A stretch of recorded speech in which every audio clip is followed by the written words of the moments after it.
Hello friends, आज हम बात करते हैं कि डीआईसीटी की प्रिपरेशन आपको कैसे करनी है। ऑलमोस्ट 3 महीने जैसा आपको बाकी है।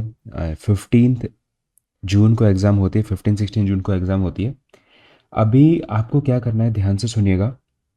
देखिए, किसी भी एग्ज़ाम की प्रिपरेशन करनी है तो आपको कुछ स्टेप्स बेसिक फॉलो करने हैं।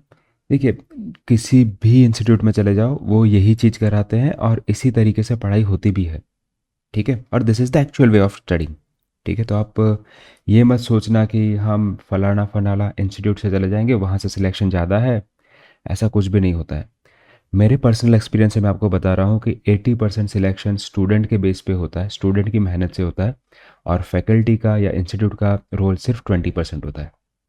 ठीक है, चलिए बात करते हैं सबसे पहले कि आपको कौन कौन से स्टेप फॉलो करने चाहिए इस एग्ज़ाम को अगर बहुत अच्छे से आपको करना है तो। देखिए, सबसे पहले क्या करिए, आप सैम्पल पेपर ले लीजिए। प्रीवियस ईयर का भी सैम्पल पेपर अवेलेबल है, इस बार अभी तक कोई चेंज नहीं है तो आप उसी को यूज़ कर सकते हैं। Just if you will type in the Google you will get. अगर नहीं मिलता है तो मैं एक काम करूँगा, अपने टेलीग्राम चैनल पर डाल दूंगा सैम्पल पेपर, आप वो देख सकते हैं। ठीक है, दूसरी चीज़ मैं आपको ये बताऊंगा कि सैम्पल पेपर को अच्छे से एनालाइज करना। मैंने उस सैम्पल पेपर को एनालाइज़ किया है, अगर उसका भी क्रक्स आपको चाहिए तो मैं कोशिश करूँगा टेलीग्राम पर डाल दूँ, या फिर आप मुझे कमेंट में बता सकते हैं। Will do something regarding that. ठीक है, सेकेंड इंपॉर्टेंट पार्ट आ जाता है कि सिलेबस देखना। आपको एग्जैक्टली पता होना चाहिए कि कौन कौन से टॉपिक पढ़ने हैं। ठीक है, बहुत पढ़ने से सिलेक्शन नहीं होता है, लेस इज़ मोर। ठीक है, 80-20 प्रिंसिपल जिसको कहते हैं, वो काफ़ी बार अप्लाई होता है मोस्ट ऑफ द केसेस में। ठीक है, तो बहुत कुछ नहीं पढ़ना है, सैम्पल पेपर और सिलेबस से इंपॉर्टेंट चीज़ें निकालनी है और उतना ही फोकस करना है। ठीक है, ये मोस्ट ऑफ द चीज़ें मैंने कॉन्ट के लिए करके रखी है।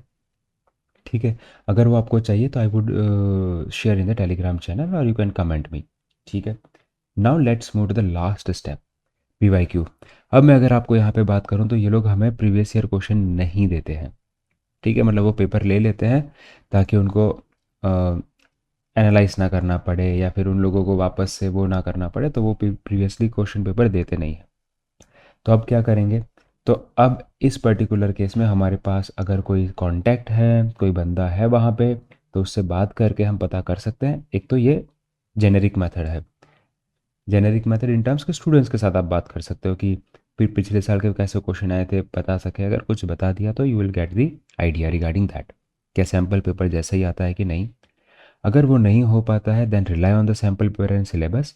वो क्या करेंगे, मोस्ट ऑफ द चीज़ें सैम्पल पेपर में से पूछेंगे और कुछ चीज़ें सिलेबस में से भी पूछेंगे, जो सैम्पल पेपर में नहीं दिया होगा बट सिलेबस में होगा। उसके रिगार्डिंग अगर आपने प्रिपरेशन की तो बहुत अच्छे से कर सकते हैं। दूसरा, कुछ बुक्स वगैरह हैं जो मैं टेलीग्राम पर शेयर कर दूंगा, इफ़ यू वांट वो बुक्स आप फॉलो कर सकते हैं, उसकी पीडीएफ सेंड कर दूंगा। अगर कुछ नहीं समझ में आता है तो एनसीईआरटी आप फॉलो कर सकते हो, बट कम टाइम में एनसीईआरटी करना प्रैक्टिकली थोड़ा सा पॉसिबल नहीं है। ठीक है, सो हायर मैथ्स और कॉन्ट एलआर का मैंने एनालिसिस किया हुआ है, सी का और वर्बल का इतना नहीं किया है। तो अगर आपको जिसका चाहिए तो आप मुझे बता सकते हैं। आई होप ये छोटे छोटे वीडियोस आपको हेल्पफुल हो रहे होंगे।